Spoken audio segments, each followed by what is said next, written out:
आप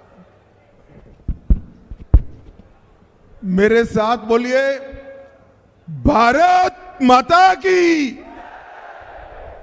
क्यों भाई, सांगली वालों की आवाजों को क्या हो गया है? ऐसी आवाज नहीं चलेगी। मुझे बताओ, मोदी जी को तीसरी बार प्रधानमंत्री बनाना है या नहीं बनाना है? अरे जोर से बोलो, बनाना है या नहीं बनाना है? 400 पार करना है या नहीं करना है? संजय काका को जिताना है या नहीं जिताना है?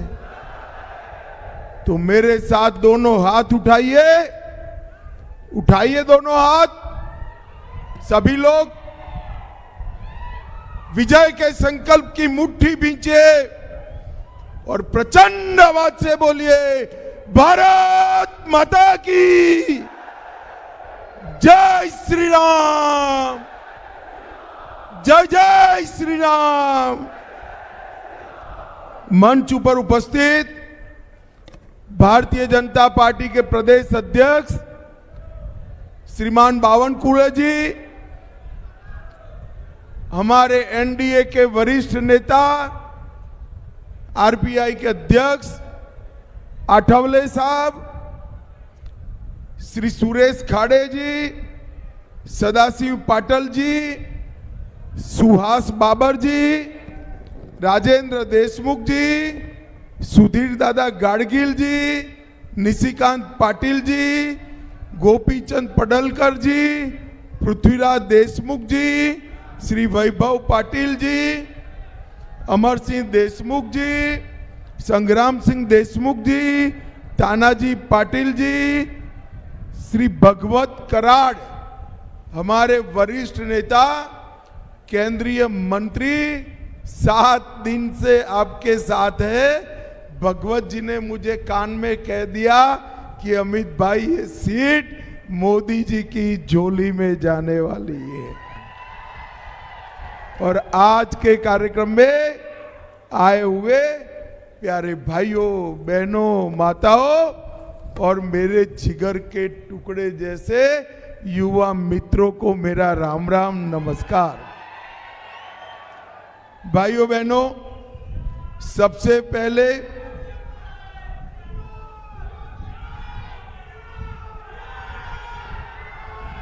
अरे पहले 400 पार तो करो, 400 पार करो तब होगा ना। भाइयों बहनों, सिद्धनाथ विटा नगरी के रेवण सिंह, सांगली के देवत गणराय, दोनों को मैं मन पूर्वक प्रणाम कर कर मेरी बात की शुरुआत करना चाहता हूं। मैं यहां आया हूं तब छत्रपति शिवाजी महाराज, छत्रपति संभाजी महाराज, महात्मा ज्योतिबा फूले, क्रांति ज्योति सावित्रीबाई फूले, महामानव अंबेडकर जी, हमारे जिन्होंने स्वराज का मंत्र दिया, लोकमान्य तिलक जी, और परम श्रद्धेय वीर सावरकर जी को मन से प्रणाम कर कर मेरी बात है। देखो, 2 फेज में मोदी साहब सेंचुरी लगाकर बहुत आगे निकल गए। अब तीसरा फेज 400 पार करने की मजबूत नींव डालने का फेज है मित्रों, मजबूत नींव डालने का फेज है।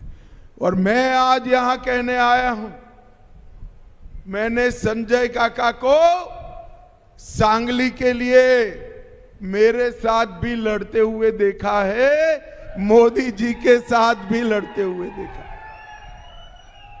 संजय काका 10 साल में जो काम किए हैं इसकी मैं बाद में बात करूंगा।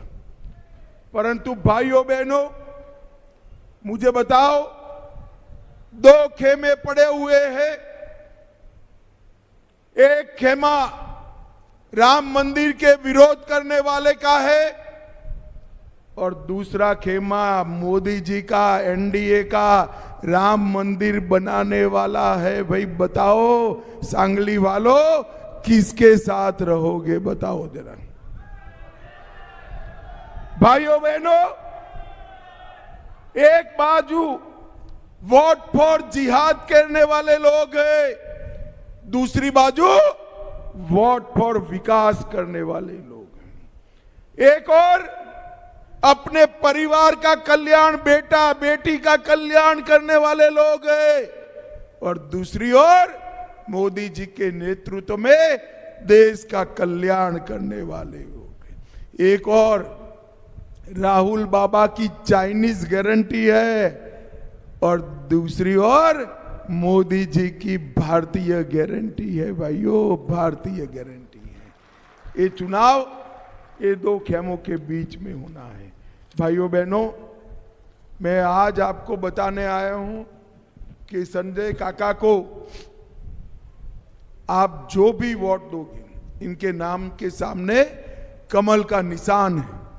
कमल के निशान पर आप बटन दबाओगे तो संजय काका तो जीत ही जाएंगे, परंतु साथ में मोदी जी भी तीसरी बार प्रधानमंत्री बन जाएंगे। भाइयों बहनों, तीसरी बार संजय काका को दिया हुआ एक एक वोट मोदी जी को तीसरी बार प्रधानमंत्री बनाएगा। आपका दिया हुआ संजय काका को एक एक वोट भारत को दुनिया में तीसरे नंबर का अर्थतंत्र बनाएगा।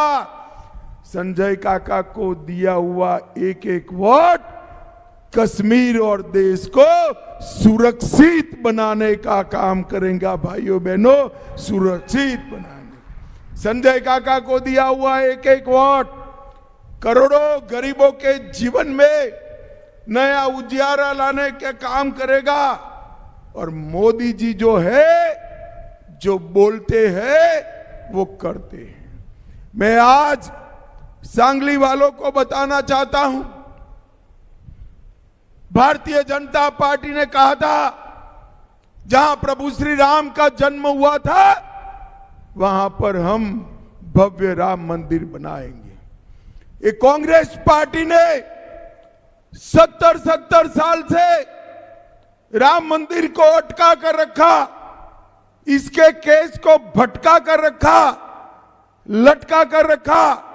आपने दूसरी बार मोदी जी को प्रधानमंत्री बनाया, 5 ही साल में केस भी जीता, भूमि पूजन भी किया, और 22 जनवरी को प्राण प्रतिष्ठा कर जय श्री राम कर दिया। भाइयों, जय श्री राम कर दिया। भाइयों और बहनों, 500 साल के बाद रामलला के बर्थडे पर, रामनवमी पर, भगवान श्री राम के कपाल पर सूर्य का तिलक देखकर पूरा देश भक्ति से गदगद हो गया।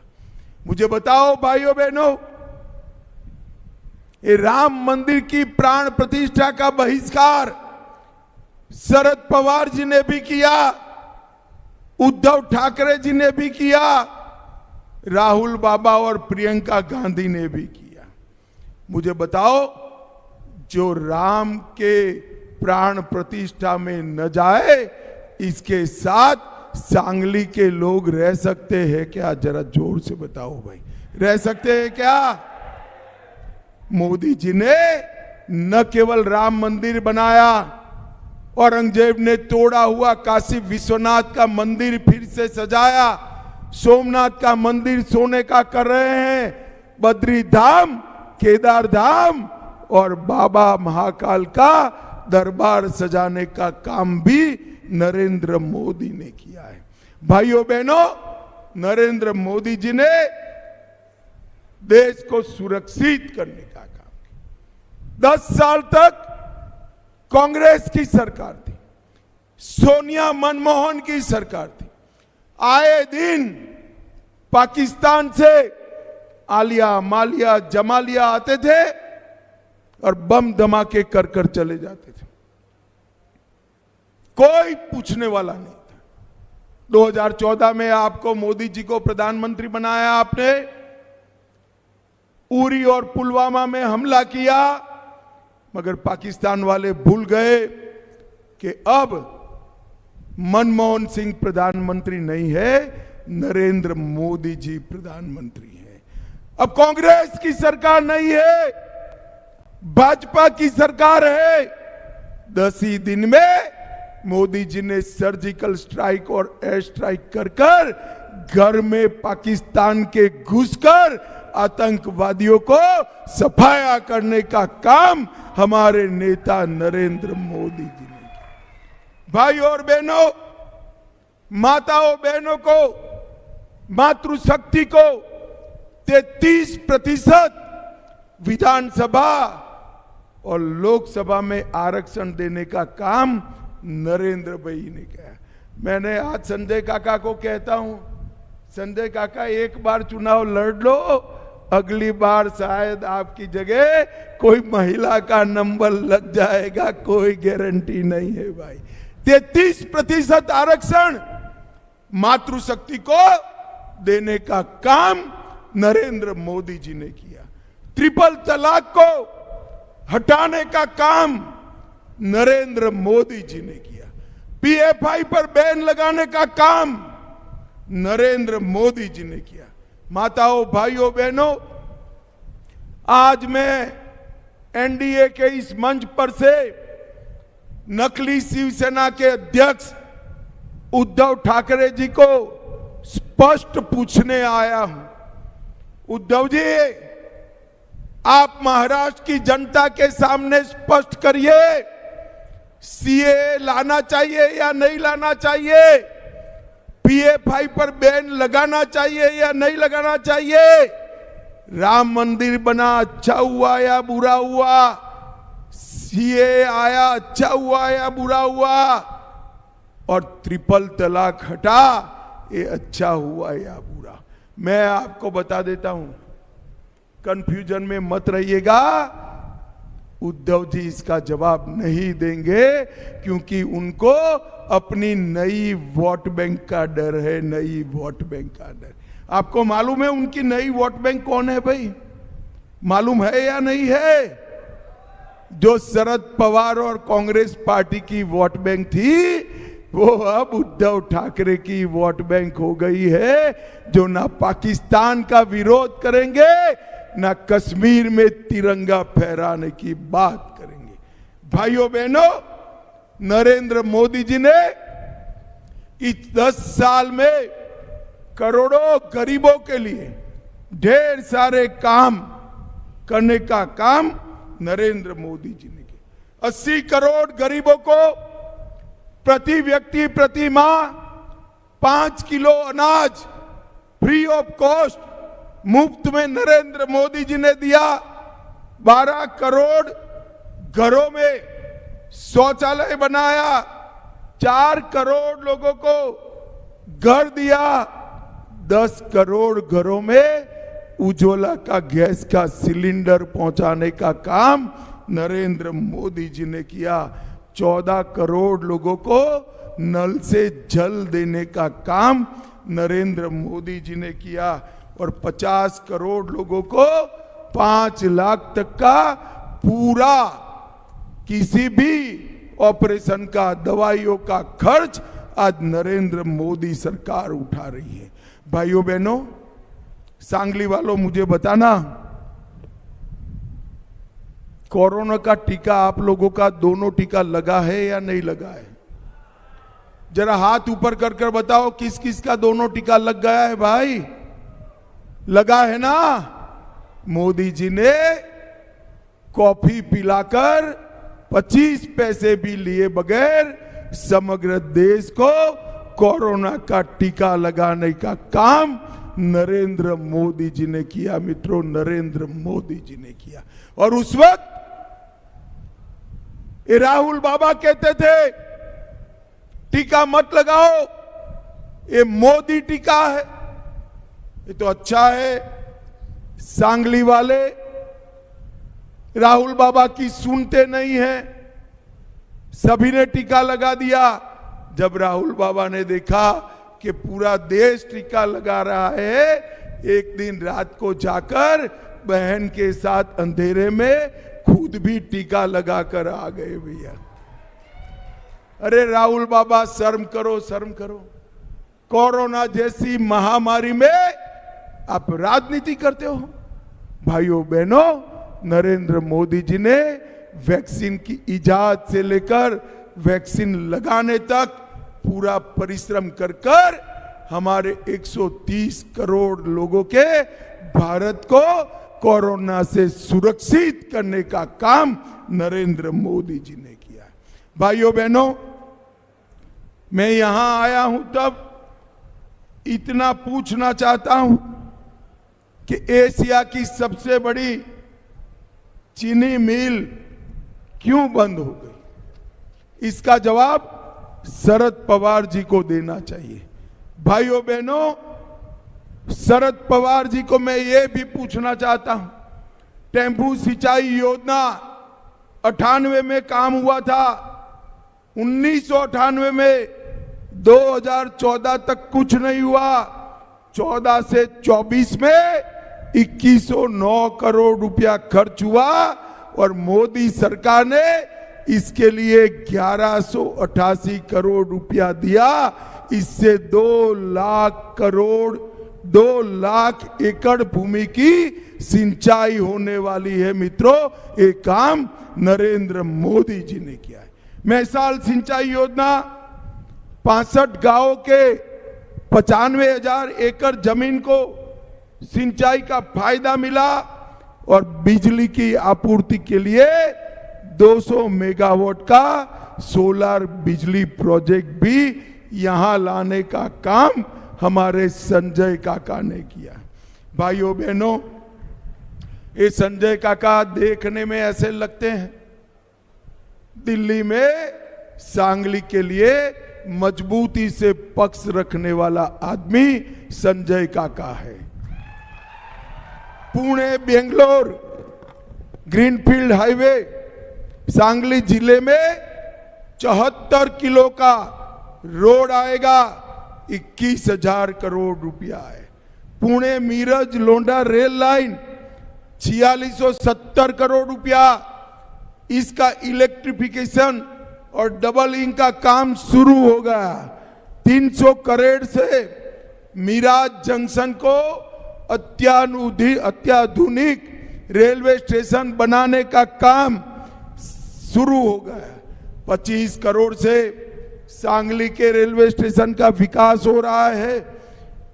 257 करोड़ से सांगली में 8 नए फ्लाईओवर बन रहे हैं और प्रधानमंत्री गरीब योजना के तहत 4 लाख परिवारों को लगभग 12 लाख लोगों को सांगली जिले में मुफ्त 5 किलो अनाज देने का काम भी हमारे संजय काका ने किया है।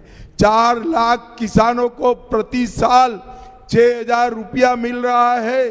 9,40,000 नागरिकों को 5 लाख तक का स्वास्थ्य का पूरा खर्चा आज नरेंद्र मोदी सरकार देती है और 17,000 गरीबों को घर देने का काम भी इन्होंने किया है। 14 जन औषधि केंद्र बनाए जिससे 80% सस्ती दवाइयां मिलती है। 1 लाख माताओं को गैस का सिलेंडर दिया और 1,18,000 शौचालय गरीब के घर में बनाने का काम हमारे संजय काका ने किया है। मित्रों, इतने काम तो मेरी गांधीनगर कॉन्स्टिट्यूएंसी में भी नहीं हुए हैं।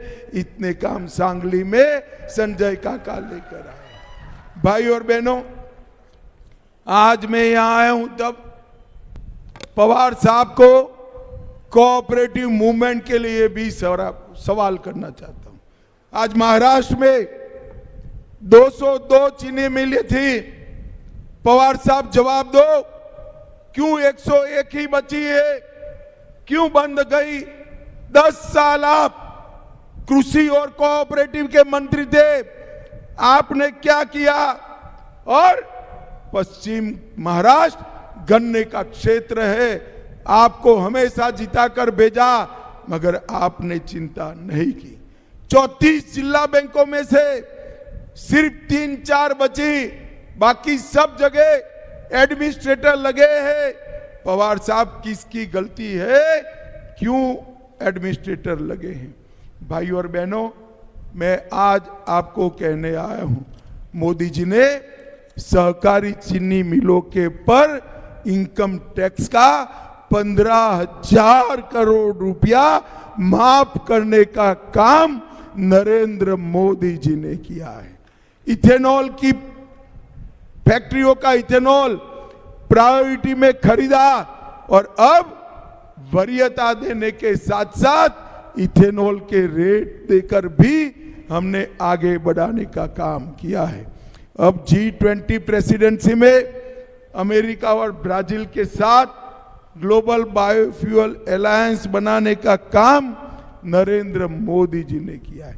भाइयों बहनों, मैं कुछ मोदी गारंटी भी बताना चाहता हूं। मोदी जी ने किया है, कहा है कि यहां पर टमाटर, आलू और सब्जियां, इसकी नए क्लस्टर सांगली जिले में यहां पर खड़े किए जाएंगे। और भाइयों बहनों, इसके साथ साथ संजय काका ने, अभी मैं कह नहीं सकता कोड ऑफ कंडक्ट है, मगर मैं ये बात बताकर जाता हूं, हजारों करोड़ के इन्वेस्टमेंट वाला एक नया बड़ा प्रोजेक्ट भी हमारे सांगली एरिया में लाने का काम संजय काका ने किया। भाइयों बहनों, मैं आज इंडी अलायंस वालों को पूछना चाहता हूं, ऐसा होने वाला नहीं है, मगर भगवान न करे इनको अगर बहुमत मिल गया तो उनका प्रधानमंत्री कौन बनेगा? आप मुझे बताओ, शरद पवार जी प्रधानमंत्री बन सकते हैं क्या? जोर से बोलो, बन सकते हैं क्या? ममता दीदी बन सकती है क्या? स्टालिन बन सकते हैं क्या? उद्धव ठाकरे बन सकते हैं क्या? प्रधानमंत्री कौन बनेगा? सांगली वालों, आप भी सोचो कौन बनेगा? बनना तो मोदी ने ही है, मगर जब पत्रकारों ने पूछा, इनके एक जोकर जैसे नेता ने कहा बारी बारी बन जाएंगे।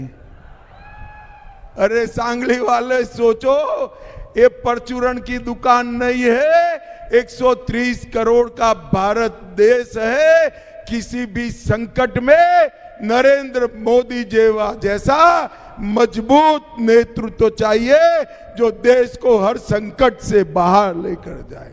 ये 12 लाख करोड़ के घपले, घोटाले, भ्रष्टाचार करने वाले लोग 23 साल तक मुख्यमंत्री, प्रधानमंत्री रहने के बाद एक भी जिन पर 25 पैसे का भी करप्शन का आरोप नहीं है, ऐसे नरेंद्र मोदी का कंपटीशन करना चाहते हैं। भाइयों और बहनों, ये राहुल बाबा थोड़ा टेम्परेचर बढ़ते ही विदेश वैकेशन में चले जाते हैं, और दूसरी ओर मोदी जी है जो 23 साल से दीपावली की भी छुट्टी लिए बगैर दीपावली के दिन सरहद पर जवानों के साथ रहकर देश की सुरक्षा की चिंता कर सकते हैं। एक और मोदी जी है जो नॉर्थ ईस्ट जैसे दुर्गम क्षेत्र के अंदर 70 बार जा चुके हैं, 70 टाइम। और मोदी जी के पहले 65 साल में सारे प्रधानमंत्री मिलकर 22 बार गए। मुझे बताओ, ये मोदी जी की स्पर्धा कर सकते हैं? भाइयों बहनों, ये देश बारी बारी चलाना चाहते हैं। मैं इंडिया अलायंस वालों को कहना चाहता हूं, भारत देश ये परचूरण की दुकान नहीं है। यहां एक मजबूत नेतृत्व चाहिए जो भारत को सुरक्षित करे, भारत को समृद्ध करे और भारत को दुनिया में नंबर 1 पर पहुंचाने का काम करे। और वो अद्भुत नेतृत्व एक और एक हमारे नेता, हमारे प्रिय प्रधानमंत्री नरेंद्र मोदी है, और कोई कर नहीं सकता मित्रों, और कोई कर नहीं सकता। भाइयों और बहनों, मुझे बताओ, मोदी जी को तीसरी बार प्रधानमंत्री बनाओगे क्या? जोर से बोलो जरा, दोनों हाथ उठाकर। मोदी जी को तीसरी बार प्रधानमंत्री बनाओगे क्या? कमल के निशान पर बटन दबाओगे क्या? संजय काका को जिताकर पार्लियामेंट में भेजोगे क्या? देखो सांगली वालों, कमल पर बटन तो दबाना, मगर इतने गुस्से से दबाना कि बटन सांगली में दबे और करंट इटली में जाकर लगे। दबाएंगे क्या? तो मेरे साथ दोनों हाथ उठाइए, उठाइए दोनों हाथ। विजय के संकल्प की मुट्ठी भींच कर बोलिए, भारत माता की वंदे, जय श्री राम, जय जय श्री राम। आप सभी का बहुत बहुत धन्यवाद, आभार, प्रणाम। धन्यवाद आहे महाविजय संकल्प सभा